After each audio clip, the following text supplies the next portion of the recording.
Hi friends, welcome back to my channel. ఈ రోజు మీకు ఈ సీరియల్లో ఏం జరిగిందో తెలుసుకోవాలి అనుకుంటున్నారా? అయితే వెంటనే మనం సీరియల్లోకి వెళ్ళిపోదాం. ఇక మహాలక్ష్మి అయితే హాస్టల్లో వాళ్ళు చెప్పిన మాటలకి ఇంకా తను చాలా కోపంగా అక్కడి నుంచి లేచి బయటికి వెళ్ళిపోతుంది. కానీ బయట కూడా వాళ్ళే ఉండడంతో ఇక వాళ్ళని చూసి కోపంతో రగిలిపోతుంది.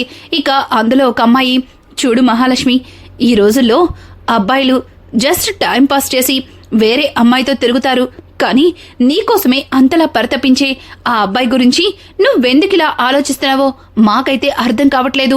చూడు, నువ్వు అతన్ని మిస్ చేసుకుంటే జీవితాంతం బాధపడాల్సి ఉంటుంది అంటూ ఇక తన స్నేహితులు చెప్పిన మాటకి మహాలక్ష్మి కోపంగా తన చేతిలో ఉన్న గ్లాస్ని విసిరేస్తుంది. ఒక్కసారిగా వార్డెన్ అక్కడికి రావడంతో అందరూ కూడా సైలెంట్ అయిపోతారు.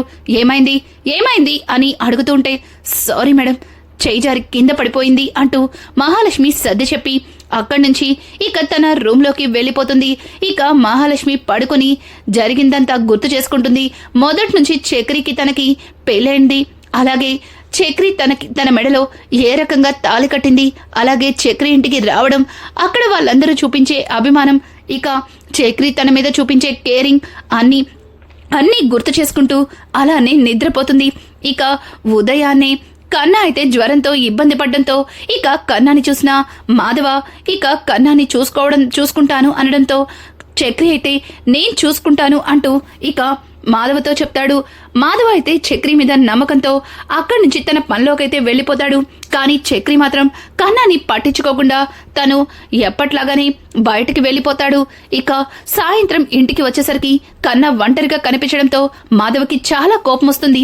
అలాగే ఇంకా అక్కడే ఉన్న చక్రిని చూసి, రేయ్ ఏంట్రా ఇదంతా, నువ్వు కన్నాని చూసుకుంటానని చెప్పావు కదా, మరి తనని చూసుకోకుండా ఎందుకు వెళ్ళిపోయావు అని అడుగుతూ ఉంటే ఇక చక్రి ఏం మాట్లాడకుండా మౌనంగా ఉండిపోతాడు. ఆ మాటలకి ఇంకా కన్నా అయితే, నాకు తెలుసు, నన్ను ఎవ్వరూ పట్టించుకోరని నాకు తెలుసు, వదిన తప్ప నన్ను అమ్మలాగా ఎవ్వరూ చూసుకోలేరు అంటూ కన్నా బాధపడుతూ ఇక గదిలోకి వెళ్ళి మహాలక్ష్మికి అయితే ఫోన్ చేస్తాడు. ఇక మహాలక్ష్మి కన్నా ఫోన్ చూసి చాలా ఆనందంగా కన్నా అంటూ ఫోన్ అయితే లిఫ్ట్ చేస్తుంది. ఒక్కసారిగా కన్నా ఏడుస్తూ ఇక మహాలక్ష్మితో, వదినా అని ఇక తనకి జ్వరం వచ్చిందని, తనని ఎవరు పట్టించుకోవట్లేదని ఏడుస్తూ చెప్పిన కన్నా మాటలకి ఒక్కసారిగా మహాలక్ష్మి చాలా బాధపడుతుంది. ఇక మహాలక్ష్మి, చూడు కన్నా, నువ్వేం బాధపడకు, నేను ఉదయాన్నే వస్తాను అంటూ ఇక మహా అయితే కన్నాకి నచ్చచెప్పి ఇక టాబ్లెట్ వేసుకుని పడుకోమని చెప్తుంది. ఇంకా ఉదయాన్నే కన్నా అయితే ఎప్పుడెప్పుడు మహాలక్ష్మి వస్తుందా అని ఎదురు చూస్తూ ఉంటాడు. ఇక చెప్పినట్టుగానే మహాలక్ష్మి అయితే ఉదయాన్నే ఇక ఇంటికైతే వస్తుంది. బయట మంచం మీద కూర్చుని ఉన్న నారాయణ ఒక్కసారిగా మహాలక్ష్మిని చూసి, అమ్మా మహాలక్ష్మి, వచ్చేసావా అంటూ తన దగ్గరికి వెళ్ళబోతుంటే ఇక మహాలక్ష్మి గతంలో హాస్టల్ దగ్గర తిట్టిన తిట్లు గుర్తొచ్చి భయంతో మొహం చాటేస్తాడు. ఇక మహాలక్ష్మి కూడా నారాయణ వైపు కోపంగా చూసుకుంటూ ఇంకా లోపలికైతే వెళ్తుంది. నిద్రపోతున్న కన్నాని చూసి ఇక కన్నా అంటూ తట్టి లేపడంతో ఒక్కసారిగా కన్నా, వదినా అంటూ చాలా ఆప్యాయంగా లేచి కూర్చుంటాడు. అలాగే మహాని చూసిన చక్రి కూడా చాలా సంతోషంగా, ఏవండి వచ్చేసారా, అంటే నా మీద కోపం తగ్గిపోయినట్టే కదా అంటూ ఇక చక్రి కూడా మహాని అడుగుతూ ఉంటే ఇంకా మహా మాత్రం చక్రి మాటల్ని అస్సలు పట్టించుకోకుండా, పెద్ది కాస్త మంచినీళ్ళు ఇస్తావా అని అడగడంతో ఇక మాధవ అయితే లోపలికి వెళ్లి మంచినీళ్ళైతే తీసుకొస్తాడు. ఇంతలో కేశవ మహాని చూసేసరికి, ఏవండి బాగున్నారా అంటూ ఇక మహాని పలకరిస్తుంటే, నేను బాగానే ఉన్నాను కేశవ, నువ్వెలా ఉన్నావు అంటూ ఇక కేశవనైతే పలకరిస్తుంది. ఇదంతా చూస్తున్న చక్రి మాత్రం కోపంతో అందరితో బాగానే మాట్లాడుతుంది, అందరినీ బాగానే పలకరిస్తుంది, నన్ను మాత్రం అస్సలు పట్టించుకోదు. ఎన్నిసార్లు తనకి సారీ చెప్పినా, క్షమాపణలు అడిగినా కనీసం నా వైపు కూడా చూడట్లేదు అంటూ చక్రి అయితే ఇక మహా వైపు కొంటెగా చూస్తూ ఉంటాడు. ఇంకా ఇదంతా ఇలా ఉండగా ఇక మహా అయితే, ఏంట్రా ఒళ్ళు ఇంతలా కాలిపోతుంది, మరి మందులు వేసుకున్నావా అని అడుగుతుంటే, వేసుకున్నాను వదినా, కానీ నన్ను ఈ ఇంట్లో పట్టించుకునే వాళ్ళే లేరు, నువ్వు లేకపోవడం నాకు ఈ ఇల్లు అస్సలు నచ్చట్లేదు, ఈ ఇంట్లో ఉంటుంటే నరకంలో ఉన్నట్టుంది, వదినా మీరు వచ్చేయండి వదినా అంటూ ఇక కన్నా అయితే మహాలక్ష్మిని అడుగుతూ ఉంటే మహా అయితే రే నాకు ఇక్కడికి రావాలని లేదనుకుంటున్నావా? మహాలక్ష్మి అయితే కన్నాతో మాటల్లో పెట్టి ఇక మాధవతో కళ్ళతో సైగ చేసి తనకి టిఫిన్ పెట్టమని అడుగుతుంది. ఇక మాధవ కూడా మహాలక్ష్మికి అలాగే కన్నాకి టిఫిన్ వేసి చెరుకు ప్లేట్లో ఇవ్వడంతో ఇక కన్నా మహాతో మాట్లాడుతూ టిఫిన్ అయితే తినేస్తాడు. వదినా నువ్వు లేకపోవడం కనీసం నేను భోజనం కూడా తినలేదు అంటూ అమాయకంగా మహా వైపు చూసి ఏడుస్తూ చెప్తాడు. ఇక మహా అయితే కన్నా మాటల్ని తట్టుకోలేక చూడు నువ్వు ఇలా బాధపడుతుంటే నాకు బాధగా ఉంది. నువ్వు టైం టు టైం తిని టాబ్లెట్స్ వేసుకోవాలి సరేనా?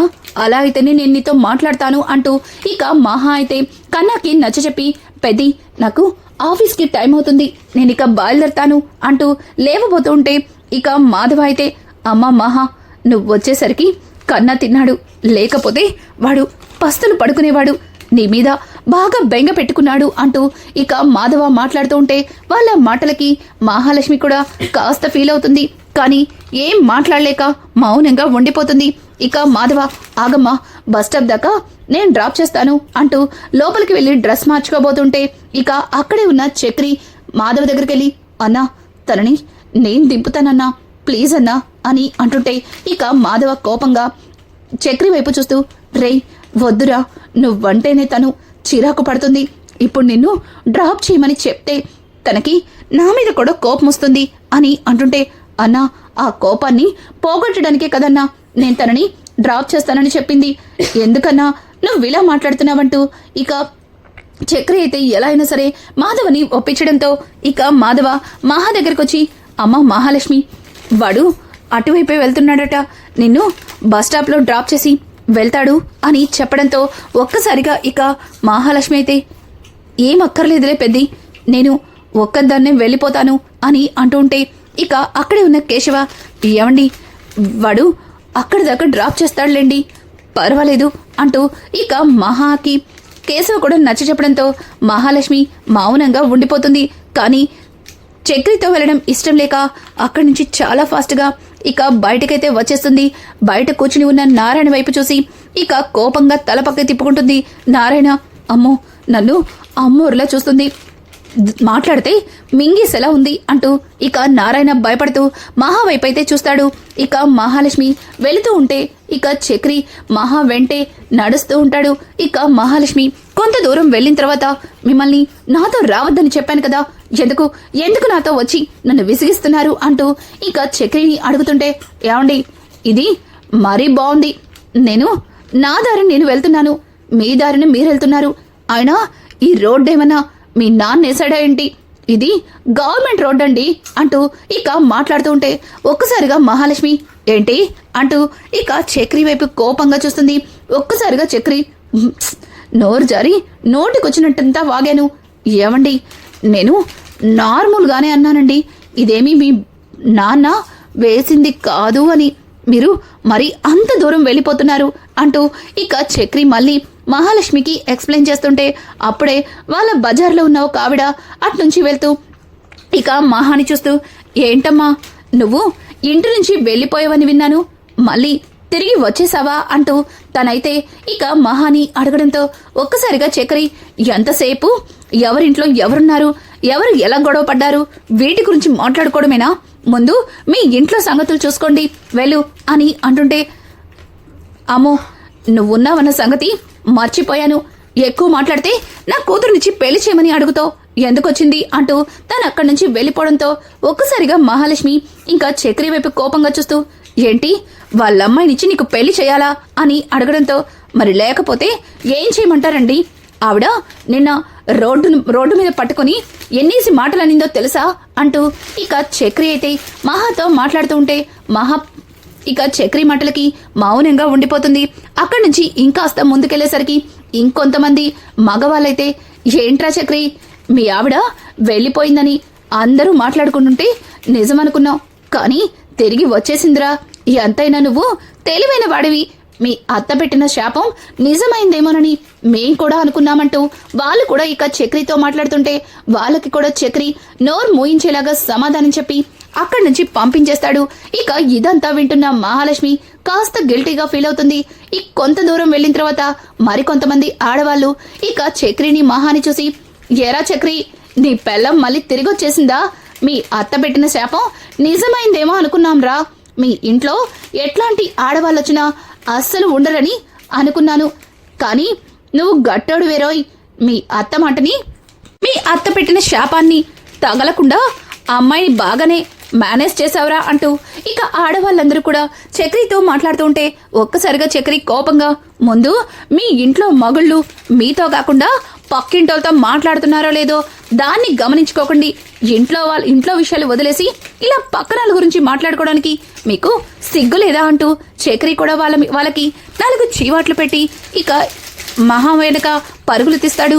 మహాలక్ష్మి అయితే అందరి మాటలు విన్న తర్వాత ఇక చక్రి వైపు చూసి, నేను ఇంటి నుంచి వచ్చేసిన తర్వాత అందరూ కూడా చాలా మాటలు అన్నట్టున్నారు అంటూ మహాలక్ష్మి అయితే ఇక చక్రిని అడుగుతుంది.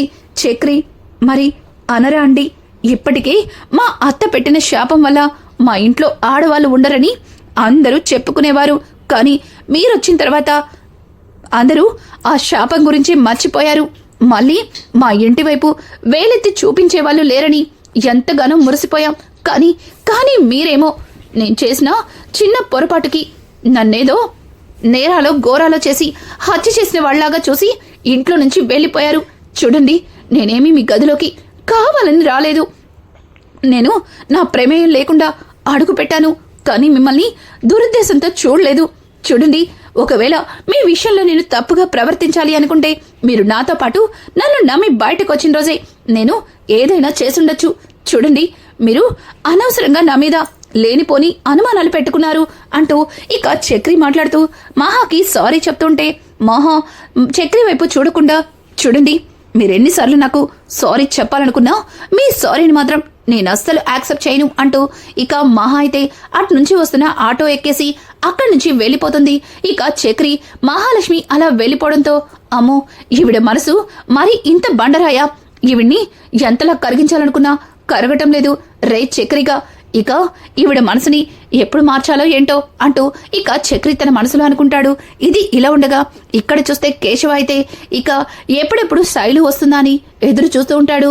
ఇక చోటు అయితే, బ్రదర్ అన్నా, అదిగో నా పార్ట్నరు వచ్చేస్తుంది అని చెప్పడంతో ఇక కేశవ అయితే తను అస్సలు తల తిప్పకూడదు అనుకుంటూనే ఇంకా శైలుని దూరం నుంచి గమనిస్తూ దగ్గరకొచ్చే వరకు కూడా తన వైపు చాలా ప్రేమగా ఆప్యాయంగా చూస్తాడు. ఇక శైలు కూడా కేశవని చూస్తూ ఇక అక్కడి నుంచి మొహం తిప్పుకొని వెళ్ళిపోతుంటే ఇక చోటు, బ్రదర్ అన్నా, నువ్వు మా పార్ట్నర్ని ప్రేమిస్తున్నావన్నా, ఇంకా ఎందుకన్నా ఇలా మౌనంగా ఉంటున్నావు? నీకింకా అర్థం కాలేదా? నువ్వు తనని చూడకూడదని ఎంతలా చూపు తిప్పుకోవాలనుకున్నా నీ కళ్ళు మాత్రం తనని చూడాలని తన వైపే తిరిగాయి అంటూ ఇక చోటు చెప్పడంతో ఒక్కసారిగా ఇక కేశవ కూడా శైలుని ప్రేమిస్తున్నానని నిర్ణయించుకుని అక్కడి నుంచి శైలుని కలవాలని తన బండి వేసుకుని ఇక శైలు వెంటే వెళ్తుంటాడు. శైలు మాత్రం ఇక కేశవ తనని పట్టించుకోవట్లేదని, అలాగే తన మీద ఉన్న ప్రేమని బయట పెట్టట్లేదన్న కోపంతో ఇక కేశవ వైపు కోపంగా చూస్తూ, రేయ్ ముంగిసా, నువ్వు నన్ను ప్రేమించట్లేదని చెప్పావు కదరా, ఇంకా ఎందుకురా నా చుట్టూ తిరుగుతున్నావు? చూడు, ఇంకా నువ్వు ఇలా నా వెంటే వచ్చి నన్ను పిచ్చిదాన్ని చేయాలనుకుంటున్నావా అంటూ శైలు మాట్లాడుతూ ఉంటే శైలు మాటలకి కేశవ అయితే, లేదే బుస్సు, నాకు కూడా ఈరోజే అర్థమైంది.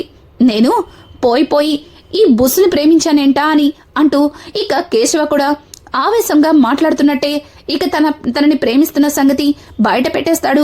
ఒక్కసారిగా శైలు అయితే కేశవ చెప్పిన మాటలకి షాక్ అయిపోతుంది. అలాగే చెప్పలేనంత ఆనందపడిపోతుంది. ఇక ఇది ఇలా ఉండగా సాయంత్రం ఆఫీస్ నుంచి హాస్టల్కి వెళ్తున్న మహాలక్ష్మి వెంటే ఇంకా చక్రి అయితే వెంట పడుతూ సైగలు చేస్తూ ఉంటాడు. ఒక్కసారిగా తన పక్కన ఉన్న దివ్య, మహా చూసావా, ఎవరో పోగిరికళ్ళు ఎట్టా సైకిల్ చేస్తున్నారో? నువ్వు వెనక్కి తిరక్కు, వాళ్ళ సంగతి నేను చూస్తాను అంటూ కింద ఉన్న ఒక రాయిని తీసి చక్రిని కొట్టబోతూ ఒక్కసారిగా ఆగిపోతుంది.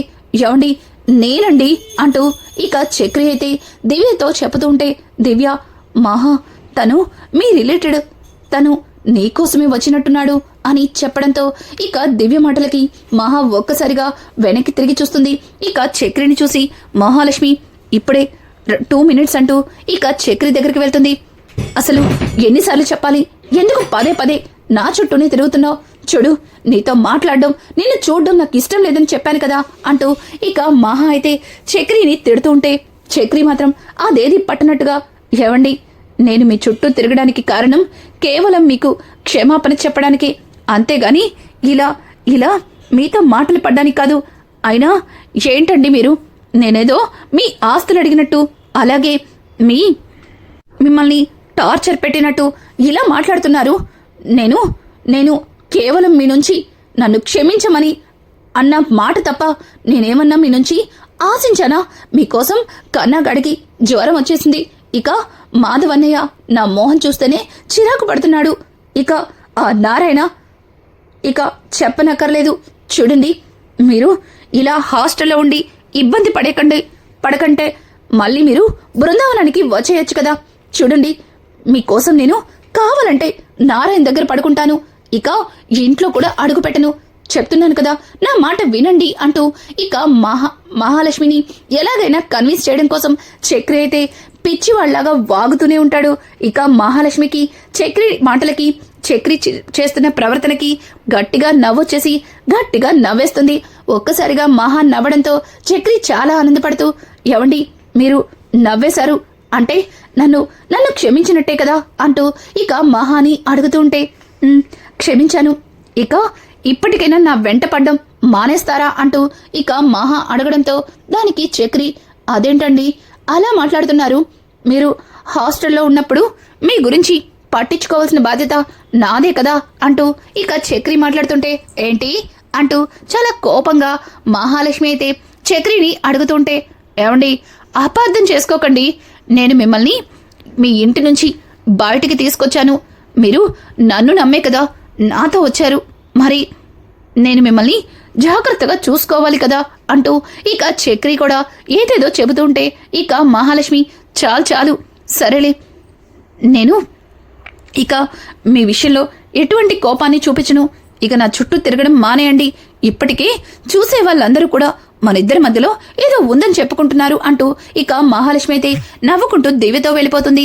ఇక దివ్య కూడా మహాలక్ష్మి నవ్వును చూసి, ఎన్నాళ్ళైంది మహా నిన్నిలా నవ్వడం అంటూ ఇక దివ్య మాట్లాడుతూ ఉంటే ఆ మాటలకి మహాలక్ష్మి ఏం మాట్లాడకుండా మౌనంగా ఉంటుంది. ఇక చక్రి మహా తనని క్షమించింది అని చెప్పి తెగ సంబరపడిపోతూ ఇంటికైతే వెళ్ళిపోతాడు. అలాగే కేశవ ఇంకా నారాయణ ఇద్దరు కూడా గుమ్మం దగ్గర నుంచుని ఎవరు వస్తున్నట్టు ఎదురు చూస్తుంటే చక్రి కేశవని చూసి, రే కేశవ, ఏంట్రా నా కోసమేనే ఎదురు చూస్తుంది అని అడుగుతూ ఉంటే, ఏం కాదులే, నువ్వు లోపలికెళ్ళు అని అంటుంటే, రే ఏంట్రా అదోలా మాట్లాడుతున్నావు, అంటే నా కోసం నువ్వు ఎదురు చూడట్లేదా అంటూ ఇంకా చక్రి అయితే కేశవని అడుగుతుంటే, నేనేం నీకోసం ఎదురు చూడట్లేదు, అయినా నీతో మాకు. ఇక కేశవ మాటలకి చక్రి అయితే కోపంగా లోపలికి వెళ్ళిపోతాడు. ఈ మధ్య అందరికీ నేను చులకనైపోయాను, అందరూ కూడా నాతో ఇష్టం వచ్చినట్టు మాట్లాడుతున్నారు అంటూ చక్రి తన మనసులో అనుకుంటూ ఇక లోపలికి వెళ్ళిపోతాడు. లోపలికి వెళ్ళిన చక్రి ఏం జరుగుతుందా అని మళ్ళీ తొంగి చూసి ఇక మహా గదిలోకైతే వెళ్తాడు. ఇక కొంతసేపటి తర్వాత మాధవ అలాగే కన్న ఇద్దరు కలిసి మహాలక్ష్మిని తీసుకుని రావడం చూసి ఒక్కసారిగా ఇంకా కేశవ అయితే తెగ సంబరపడిపోతాడు. ఇక అలాగే నారాయణ అయితే, అమ్మయ్య, తిరిగి మళ్ళీ నా ఇంటి కోడలు నా ఇంటికి వచ్చేసింది అంటూ తను కూడా ఆనందపడిపోతాడు. ఇక కేశవ అయితే, బావున్నారా అని అడగడంతో ఇక మహా నవ్వుతూ, ఉదయమే కదా పలకరించారు, మళ్ళీ ఇప్పుడు కూడా పలకరిస్తారా? అంటే ఎంత ఇంట్లో 2 రోజులే అయింది నేను బయటకొచ్చి, అంత మాత్రాన ఇలా కనిపించినప్పుడల్లా బావున్నారా అని అడుగుతారా అంటూ ఇక కాసేపు మహాలక్ష్మి కేశవని ఆట పట్టిస్తుంది.